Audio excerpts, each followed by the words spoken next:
Em seus lares também se encontra o programa Quarta Dimensão, por gentileza da TV Vila Velha.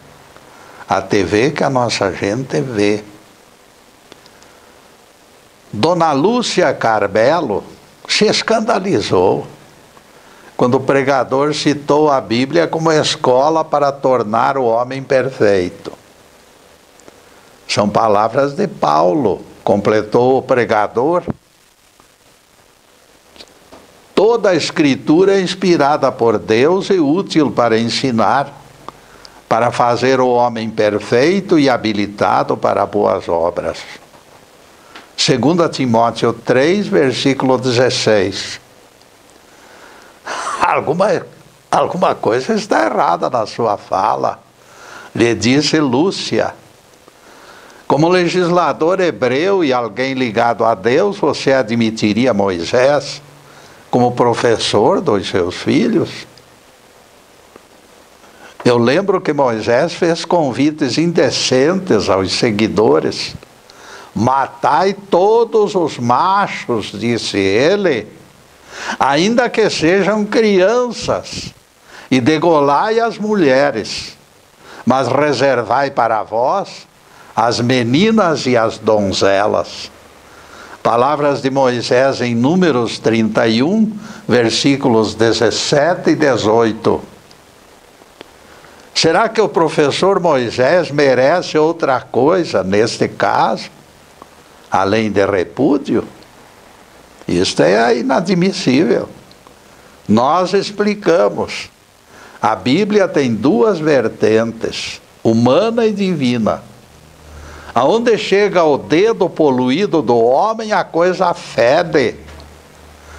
Antes da leitura de crianças, meus caros, suas palavras mostrarão até onde as crianças podem chegar.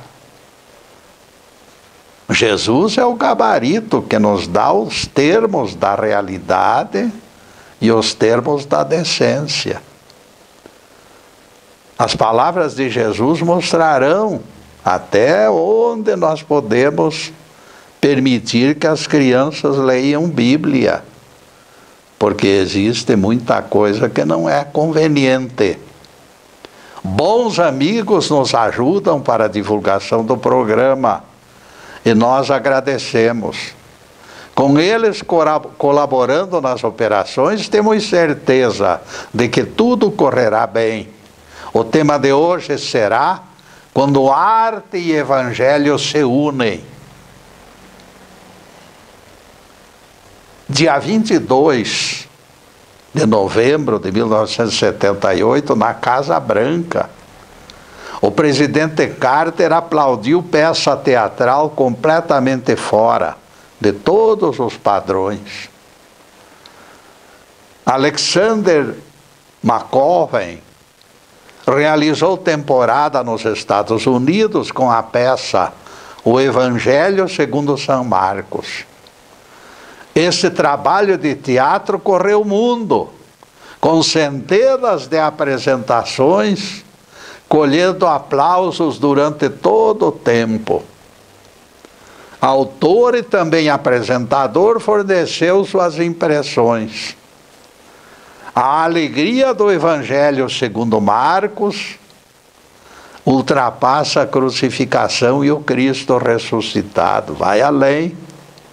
E ele diz: ide por todo o mundo, proclamai o Evangelho a todas as criaturas. E no último versículo se ressalta que a pregação seria acompanhada de sinais.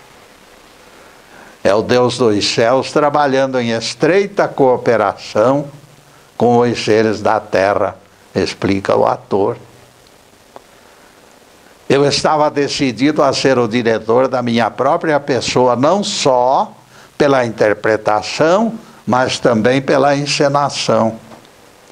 Eu deveria encarnar a figura de Marcos, semelhante a repórteres dos tempos atuais, ditando notas à secretária. Arranco o paletó e conto história como se tivesse acabado de ouvi-la. Em pouco tempo, disse McCovey, verifiquei que precisava de mesa e cadeiras. O primeiro capítulo é simples narrativa, mas logo em seguida eu começo a movimentação. A mesa e as cadeiras se transformam no interior da residência e depois do barco, onde Jesus contava parábolas. Em seguida elas representaram o quarto da casa de Jairo, onde a filha dele se encontra morta, e a sala de jantar, onde se comemora o aniversário de Herodes, tudo misturado. Em seguida o cenário tem que ser imaginado como o templo de Jerusalém. Nos primeiros dias de ensaio, o autor confessa: caí na armadilha de apresentar Jesus distante e inacessível, santo, perfeito e desvinculado da humanidade em torno dele. Fiquei horrorizado quando assisti a gravação, desabafou o ator. Aquele não era o Jesus do Evangelho de Marcos, que eu me propusera revelar ao mundo em cores fortes. Não passava de uma caricatura.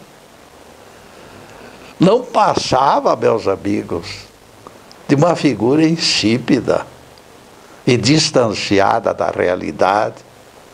Também caí na tentação de transformar o Nazareno em alguém resignado, como se tivesse todo o seu sofrimento decretado pelos astros. Este Jesus me comoveu, mas não me convenceu. Ele ficara semelhante a robô pouco atraente e fora da realidade. O ator se desesperou nessa altura, clamando por inspiração capaz de arrancá-lo das areias movediças do insucesso.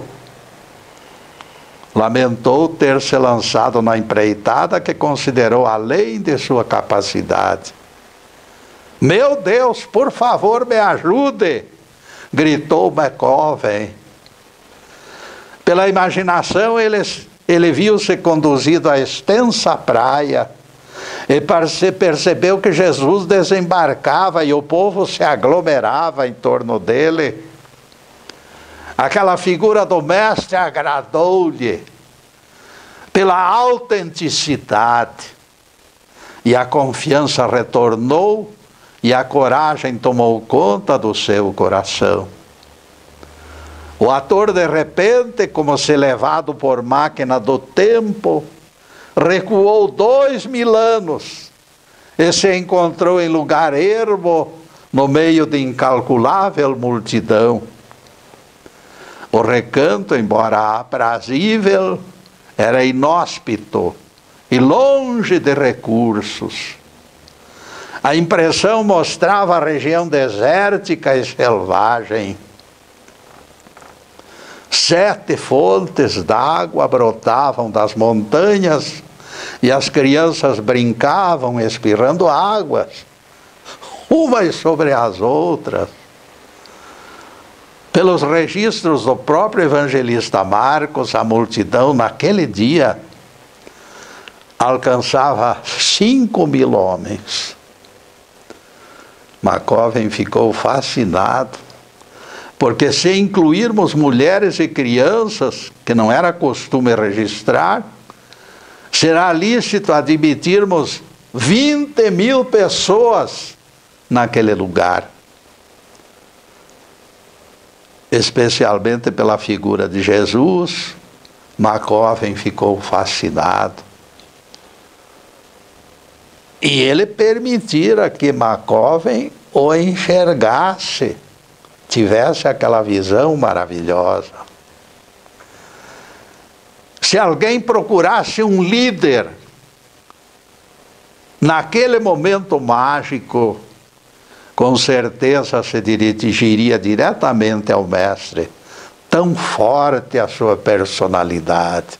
Porque Jesus era de uma personalidade íntegra, fascinante. Jesus se destacava na multidão, grupos se formavam ao seu redor e ele os ensinava de forma simples e convincente. Naquela tarde da aparição de Jesus, McCovey reforçou suas convicções de correr mundo para a divulgação do Evangelho de Marcos. Com certeza vocês estão com vontade de me perguntar: por que nós contamos esta história? Eu respondo apontando tratar-se de intelectual de renome mundial. O seu notável interesse pelos evangelhos deveria ser aproveitado. O relato mostra que crescimento da influência espiritualista é um fato comprovado. E o incentivo serviu para reanimar McCovey para prosseguimento da tarefa. Retornando à sua visão, imaginamos aquele lugar inóspito descrito, misturando ao povo como se fosse um deles. O mestre se apresentava autêntico e real, como o autor sempre imaginara. Principalmente os olhos de Jesus configuravam aquela esperada compaixão. Durante todas as horas daquele dia, Jesus espalhou palavras de ânimo e coragem, cada vez para grupos diferentes. A multidão disputava cantinhos para ouvir e aprender mais de perto as lições eternas do nosso Rabi.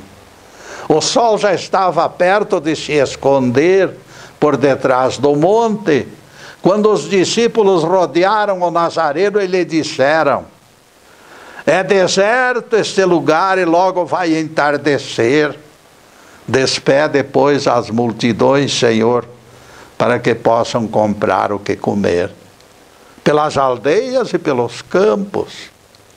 Jesus então lhes disse, num impacto incrível: vós mesmos podeis alimentá-los. Continuaremos falando nisso, caríssimo, porque agora nós vamos fazer uma pequenina interrupção no programa para os comerciais do canal, mas é um instantinho só. Daqui a pouco estaremos de volta. Obrigado.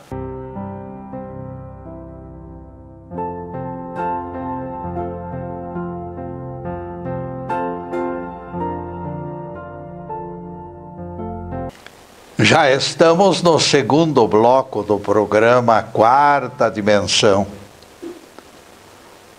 Por gentileza de bons amigos, nosso site está na telinha. E nós convidamos vocês para visitá-lo. E não esqueçam que o meu querido neto Ricardo criou serventia maior para o site.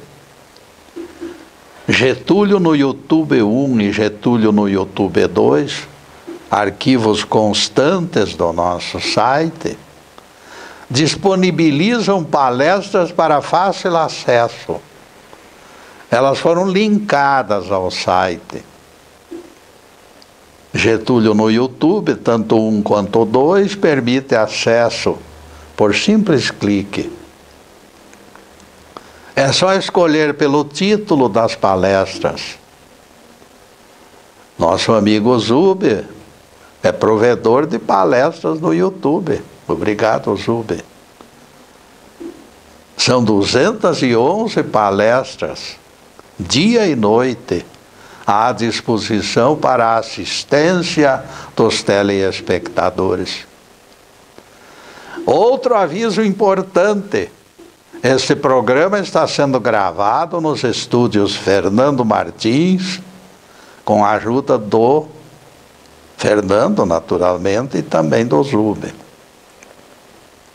Palestras anteriores vocês encontram no Facebook Live TV Ponta Grossa, à disposição noite e dia. As minhas palestras se identificam pelas palavras quarta dimensão. Procure esta preciosa dica e aprecie as exposições. Em seguida, a continuação do tema, quando arte e evangelho se unem. O grupo dos discípulos, que se encontrava mais próximo, mirou o Nazareno com ironia quando Jesus disse: dai vós de comer, dai-lhes vós de comer. Um deles tomou coragem e ripostou com veemência: se comprássemos 200 denários de pães, mesmo assim eles não seriam suficientes. Como dizes que podemos alimentá-los, Senhor? Então Jesus ergueu os olhos e, vendo aquela multidão, disse a Filipe: aonde compraremos pão para dar de comer a esta gente? O Evangelho faz ressalva oportuna. Ressalva do Evangelho, não sou eu que estou deduzindo. O Evangelho diz: ele falou daquele jeito para experimentá-los, porque sabia o que estava para acontecer. João 6, versículo 6.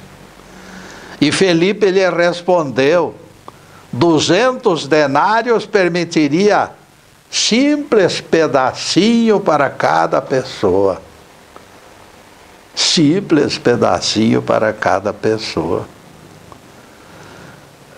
André, irmão de Simão Pedro, informou: Senhor, menino está oferecendo 5 pães de cevada e 2 peixinhos para repassar ao povo.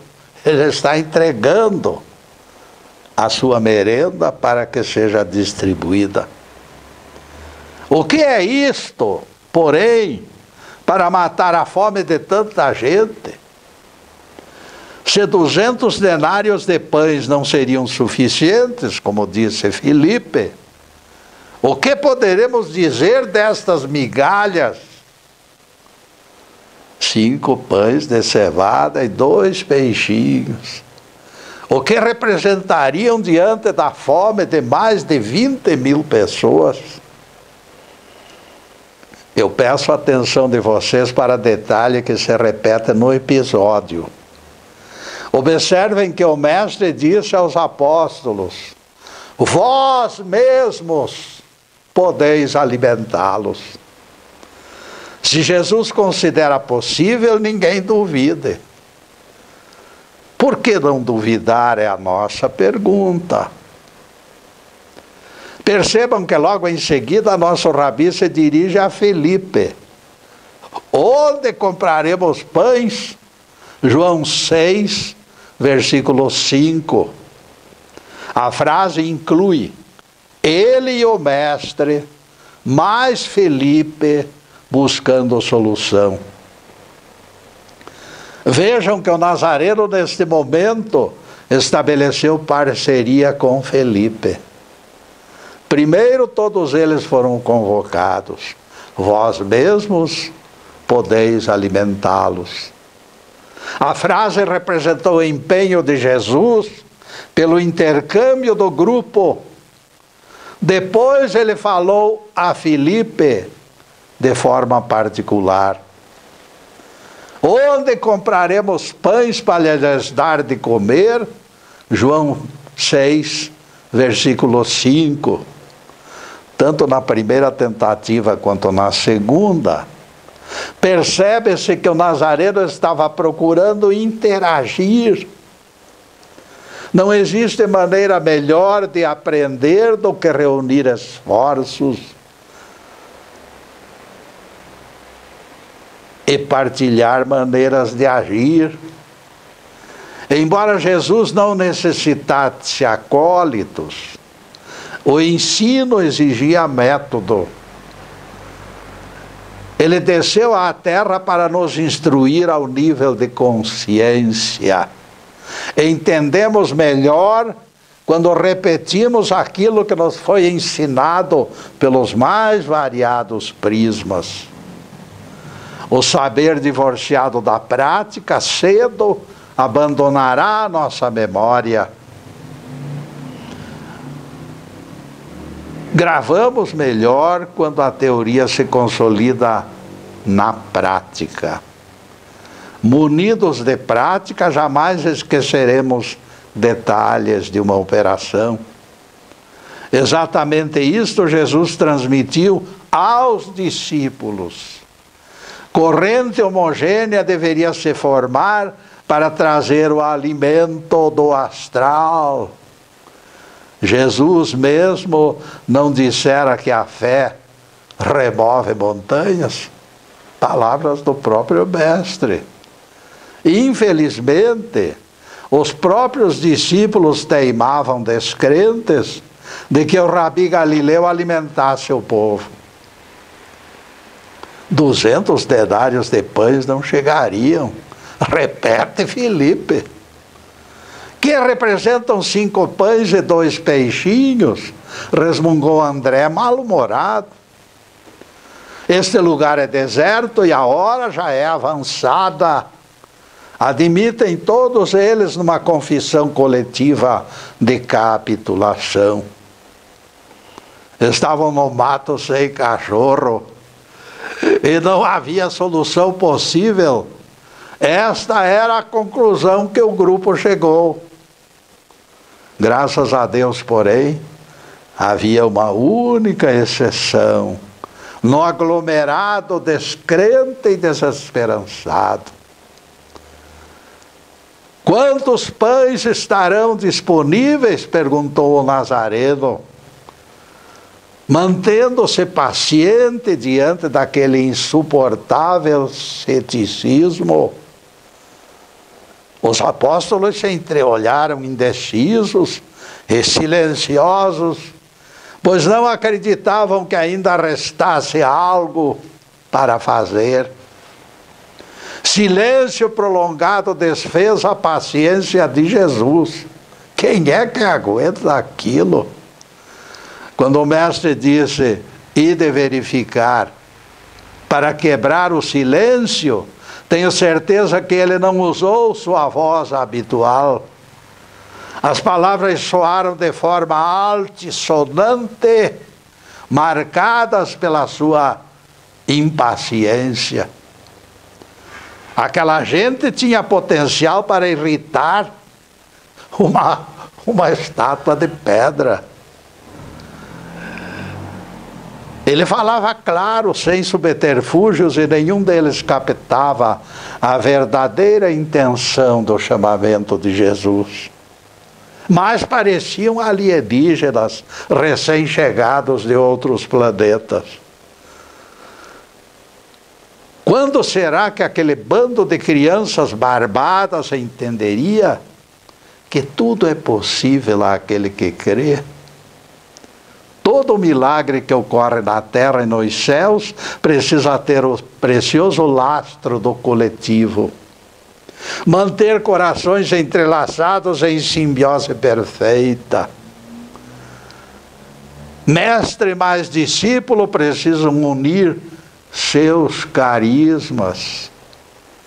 Todos os seres, independente de religião ou filosofia, consolidam unidade com Deus e com o Cristo, porque o Criador, ele nunca agiu sozinho.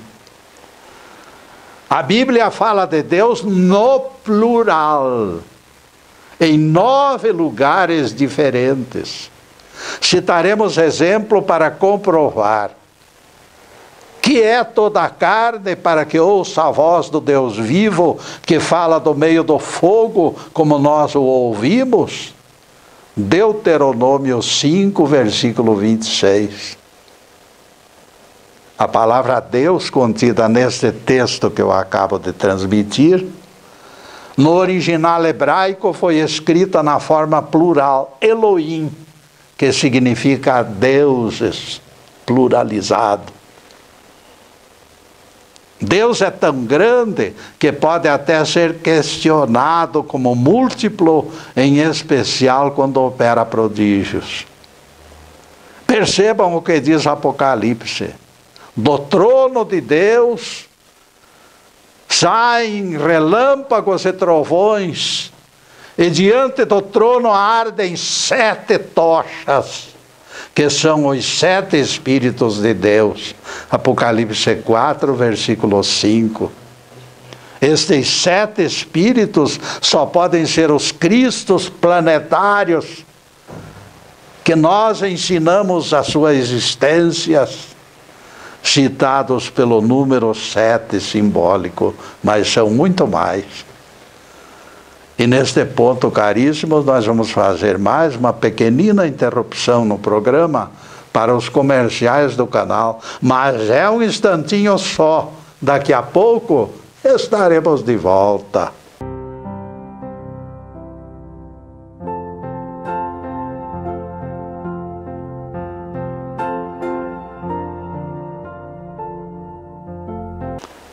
E já voltamos com o terceiro bloco do programa Quarta Dimensão. O grande erro dos biblistas tem sido a insistência deles em considerar a Bíblia infalível. E eles englobam toda a Bíblia neste contexto.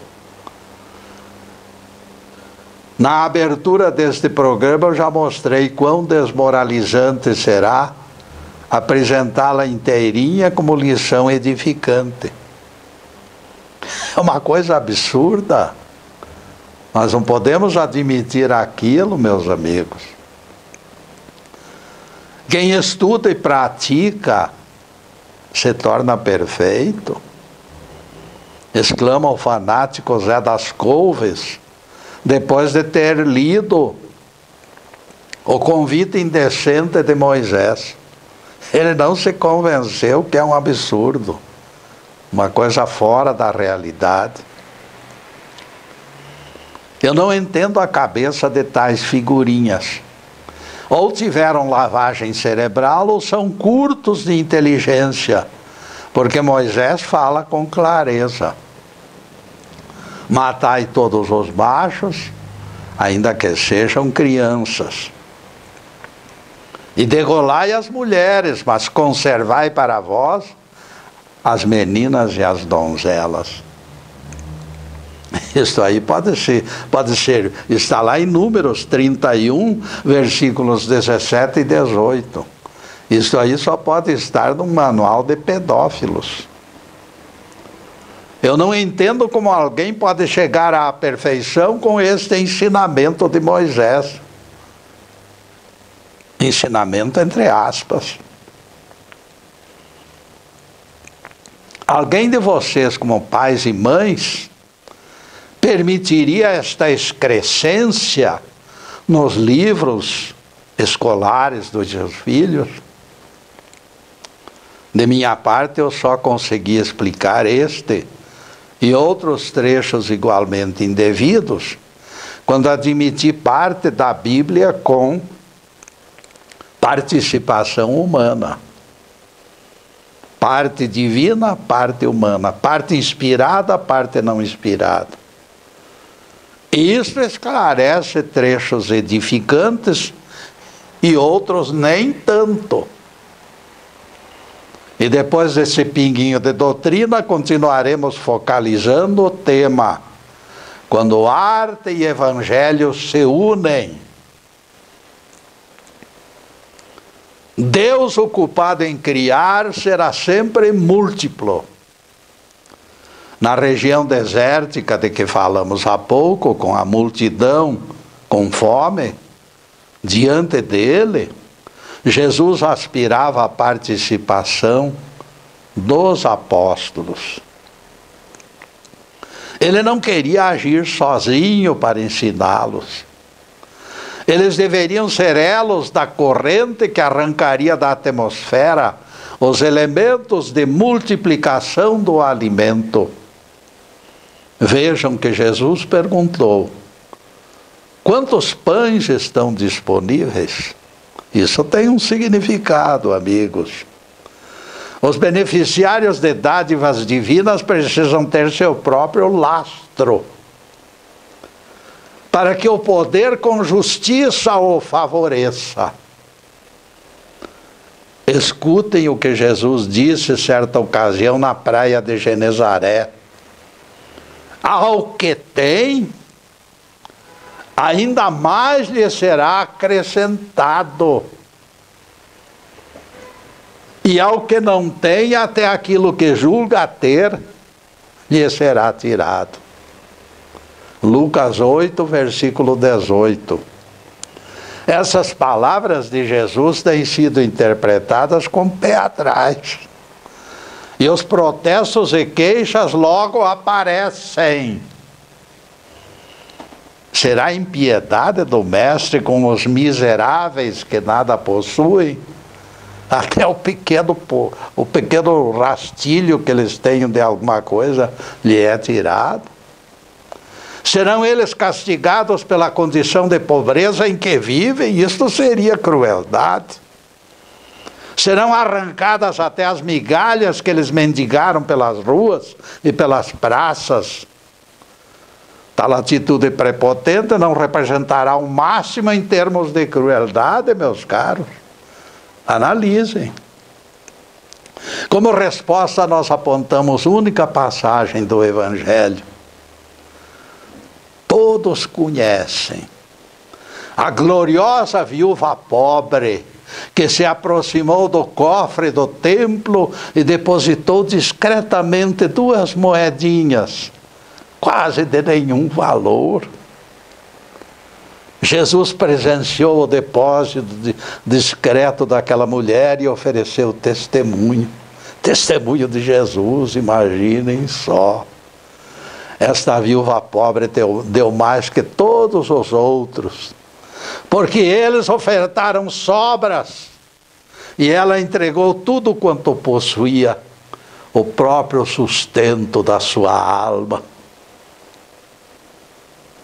Marcos 12, versículo 44. Ela entregara tudo quanto possuía e se encontrava zerada. Portanto, ela está enquadrada. Aquele que nada tem não recebe mais, e ainda o que tem lhe será tirado. Vocês acham certo que ela, por ter ficado sem tostão depois da oferta, perca também as migalhas da indigência, meus caros? Convenhamos que tal coisa se nos afigura paradoxal. A letra da Bíblia, no entanto, favorece entendermos desta forma: quem não tem, perderá até eventuais resíduos no fundo do tacho. Embora desprovida de recursos materiais, aos olhos de Jesus ela detinha valores extraordinários. Sua liberalidade era sua riqueza, que os ladrões jamais roubariam, e nem a ferrugem poderia consumi-las. O mestre, cujas palavras sempre foram nosso gabarito de intérprete, devolve ao texto o verdadeiro sentido. É imperioso socorrer os necessitados, lembrando palavras do Senhor Jesus. Mais bem-aventurado é dar do que receber. Atos 20, versículo 35, palavras de Paulo, citando determinações feitas pelo próprio Jesus. Mais liberalidade, mais alegrias e mais recompensas espirituais seriam acrescentadas ao embornal da viúva pobre. Apesar da insinuação que aquele que não tem perderá até as migalhas, a viúva pobre ficou fora da maldição. Estes não perderão as últimas migalhas. Gente desse tipo não perderá jamais, porque se encontram zerados. Não. O Os que vão perder são aqueles que secaram suas vidas pela ausência da busca da graça. Esses não têm fundamento, não têm raízes, não têm o lastro necessário para receber algo de Deus. Mesmo nosso Cristo não conseguiria multiplicar o nada das suas almas vazias. Este é o sentido do imbróglio, caríssimos. O nada não é possível, nem de multiplicação, nem de divisão, porque ele é nada, ele é zero. O nada não existe no espaço e no tempo. Na região desértica, onde mais de 20 mil pessoas se encontravam, apareceu criança com 5 pães e 2 pães de cevada, 5 pães e 2 peixinhos. Percebam que era muito pouco. Todavia, aquele pouco não poderia ser considerado zero. Ele representava algo no espaço e no tempo. Aquele menino tinha alguma coisa para multiplicar. Pães e peixes foram multiplicados pela força incomensurável do amor de Jesus. Jesus tomou pães e peixes e, tendo dado graças, distribuiu entre todos eles. E foi distribuindo e distribuindo e distribuindo, e os seus braços ficaram cansados de tanto distribuir pães e peixes. E os discípulos, todos eles, trabalharam naquela tarde, entregando pães e peixes para esfomeados filhos de Deus. E se fartaram todos do adocicado pão dos céus. Quando todos se encontravam satisfeitos, Jesus ordenou aos discípulos: recolhei as sobras, para que nada se perca. 12 cestos, meus amigos, foram recolhidos depois que a multidão foi saciada. Aqui surge dúvida. O evangelista fez questão de registrar pães de cevada. Ele poderia dizer somente a palavra pães, mas ele acrescentou cevada. Por quê? Por que a qualificação do alimento? Será necessário registrar o tipo do pão? Em resposta ao questionamento, minha resposta é sim. Tudo no Evangelho tem sua razão de ser. A edificação dos nossos espíritos se encontra no vértice do ângulo sagrado. Eu posso explicar. Na época, os pães de cevada eram os mais baratos que se vendiam no comércio. Isto revela o quê? Revela que aquele garoto era pobrezinho, acostumado às limitações da pobreza, e suscita revelações surpreendentes. Por força dos seus parcos recursos, ele poderia ter escondido a merenda no embornal para matar a fome, longe de olhares pidões. A preocupação dos assessores de Jesus com a falta de provisões foi ostensiva demais para que não fosse percebida por ele. Aquele menino entendeu tudo num relance. Opa! Ele poderia ter pensado, meus amigos, é natural que pensasse, porque o coitadinho já sofrerá fome. A coisa está ficando feia, ele pensou. Será melhor eu esconder minha merenda. Será o que aconteceu, meus amigos? Será que isto aconteceu? Vamos aguardar o próximo bloco, porque agora nós vamos fazer mais uma pequena interrupção para os comerciais do canal. Mas depois nós contaremos a história completa. Muito obrigado.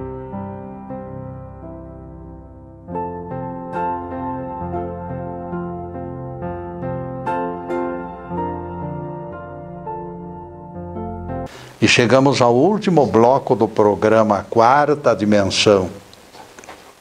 E anotem na agenda.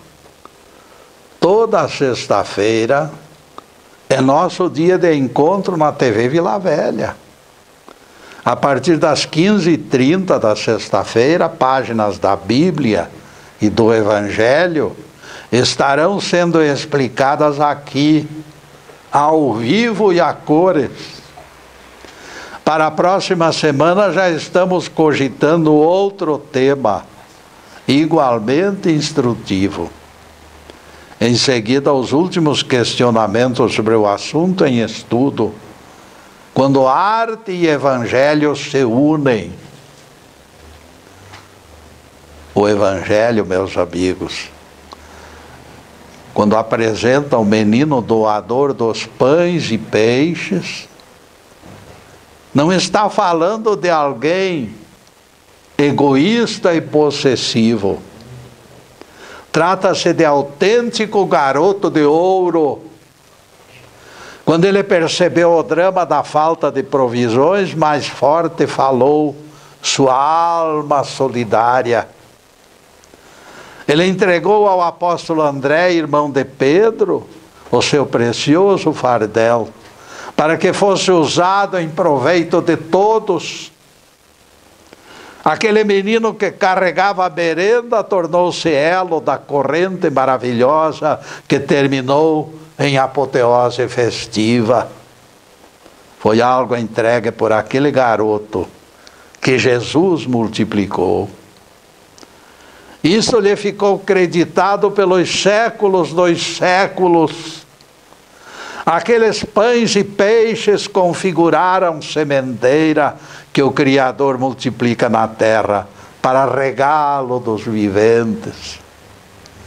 Cada bem-aventurado que comeu os pães do milagre se alimentaram com porção infinitesimal daqueles 5 pãezinhos e 2 peixes. Fica patente algo maravilhoso. Aquele menino interagiu com Jesus na realização do prodígio. Ninguém conseguirá multiplicar o número 0. E ele tinha um número alto no coração. Dizia o sábio Arquimedes da velha Grécia: dai-me um ponto de apoio fora da terra, e eu serei capaz de remover a terra. Arquimedes falava da força miraculosa da alavanca, e nós apontamos o potencial interno do ser humano. Pela alavanca, a força dos músculos se multiplica. Pelo fraterno intercâmbio, o pão nasce do próprio pão. Tanto o nosso Deus quanto o nosso Cristo deseja parceria conosco, conforme estamos esclarecendo em nosso tema. E aqui encontramos a resposta para a tipificação cevada mencionada pelo evangelista. Cresce o mérito daquele garoto pobre que só tivera recursos para comprar o pão mais barato de todos. E esta circunstância transforma o fato em lição, e esta lição se transforma em exemplo. Se aquele menino pobre tinha algo disponível para colocar no monte do socorro, como nós vamos oferecer uma imagem de João sem braços?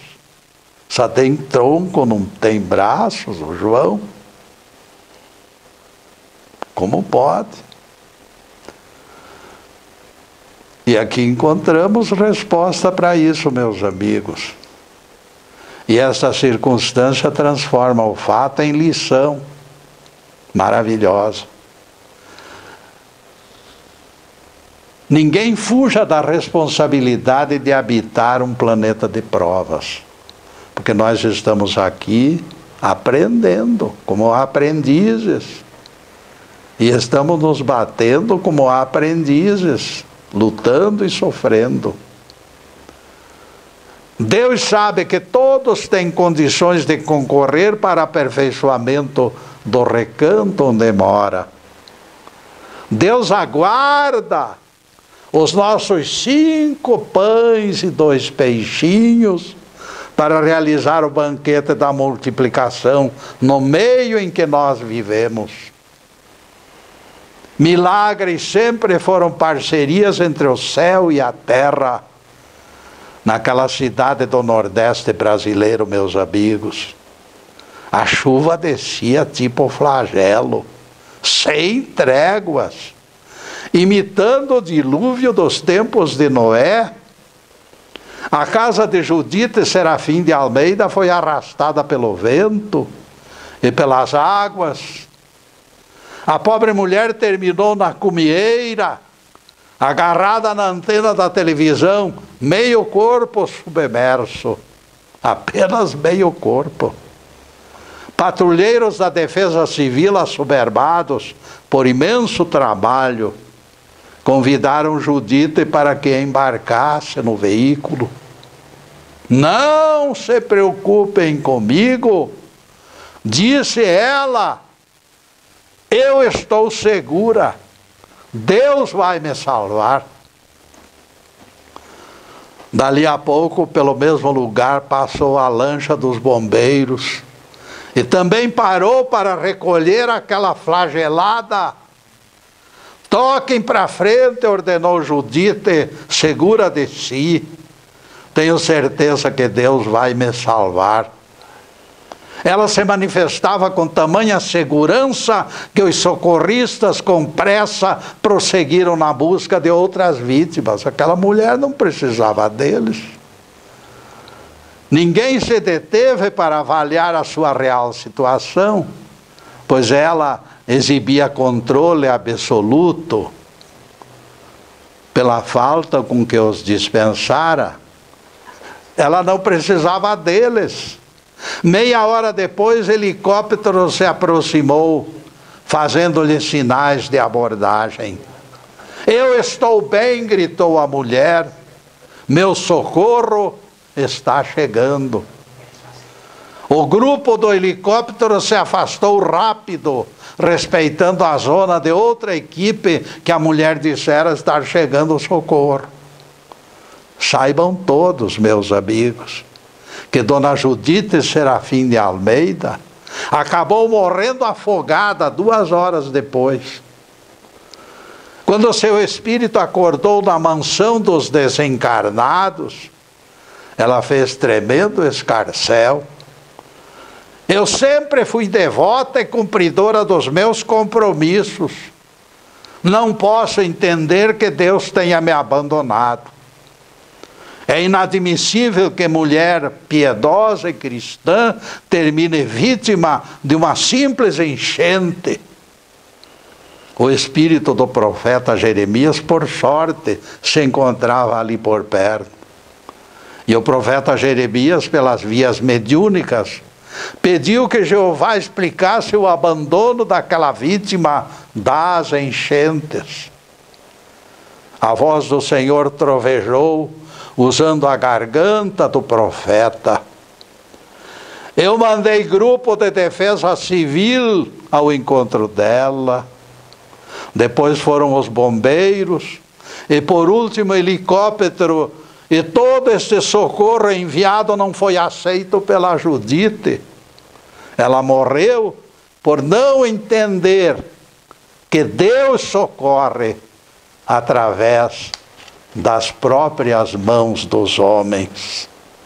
Vale a pena refletirmos sobre esta lição extremamente proveitosa. O Pai Celestial deseja parcerias e Ele nos inclui na formulação de segurança do nosso pessoalmente e do nosso familiarmente. Não seja lícito, porém, montarmos teatrinhos exibicionistas, como fez o fanatismo de Dona Júlia Serafim de Almeida. Todo socorro é obra divina. No entanto, ninguém se exima de participar dos esforços coletivos de aperfeiçoamento. Deus nos entrega a terra, mas deseja que participemos com a semente e o cultivo e o carinho que acompanha o crescimento da planta. Sem Deus, não teríamos a terra fértil, a luz do sol e as chuvas benfazejas. Sem a presença do ser humano diligente e ativo, por outro lado, faltaria quem lançasse a semente na cova bendita. O Todo-Poderoso se agrada da participação de cada um dos seus filhos. Louvado seja Deus. Que o Senhor nos abençoe e nos guarde. Que o Senhor faça resplandecer o seu rosto sobre nós e tenha misericórdia de nós. Que o Senhor sobre nós levante o seu rosto e nos dê a paz.